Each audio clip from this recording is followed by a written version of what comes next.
هتنطق ياض ولا اخلص عليك؟ يا معلم سيبه الواد هيموت في ايدك. والله ما اعرف حاجه يا معلم، انا لو اعرف كنت رديت عليك. ياض قول لي وديت الفلوس فين ياض، وانا لو سبتك الباشا مش هيسيبك. ما تقول له الفلوس فين يا برشامه، فعلا الباشا مش هيسيبك. طب ابعد السلاح ده وانا هقول لك على كل حاجه يا معلم. انا مش هبعد السلاح غير لما تنطق. انت قول لي وديت الفلوس فين؟ الفلوس خبيتها في المزرعه اللي ورا الفيلا يا معلم. تعالى معايا وانا اجيبها لك. خلاص بقى يا معلم، شيل السلاح طالما قال لك على مكان الفلوس، نروح مع بعض وناخدها ونتكل على الله. انت عارف ياض لو بتعمل حركه كده ولا كده هشوفك في الصيف. لا والله يا معلم، انا شايل الفلوس فعلا في المزرعه. تعالى معايا لو مش مصدقني. خدهم واديهم للباشا وسيبوا نتكل على الله.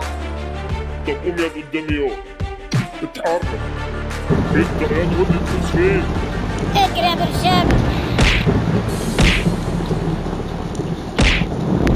الحقنا يا معلم عتريس. ايه ده برشامه، مين اللي ضربك كده يا؟ الباشا بعت لي فجله وعيل سيس معاه ودماغهم وقال في جزمه قديمه اعرفهم مكان الفلوس فين. وبعدين يا ده اللي حصل. تعالى اوريهم لي هما فين دلوقتي. سبت الواد بقله وزقله بيضربوا فيهم في المزرعه وجيت لك انا يا معلم. يعني الزقله وبقله بيضربوا فيهم هناك. طب يلا بينا يا برشامه. فستقه، انت نمت يا فستقه؟ نوم العافيه يا حبيبتي، انا هروح اشوف شغلي وارجع. فجله، مين اللي عمل فيك كده؟ خدونا على اخوانا يا صندوق بيه. مين دول اللي خدوكوا على اخوانا؟ وفين الفلوس؟ الباشا هيزعل. خدنا الواد برشامه ورحنا المزرعه عشان نجيب الفلوس زي ما هو قال لنا ان هي في المزرعه.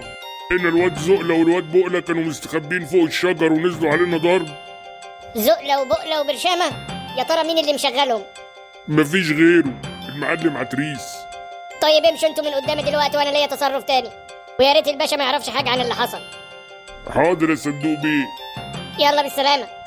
وانا هوريك يا عتريس انت وبرشامه.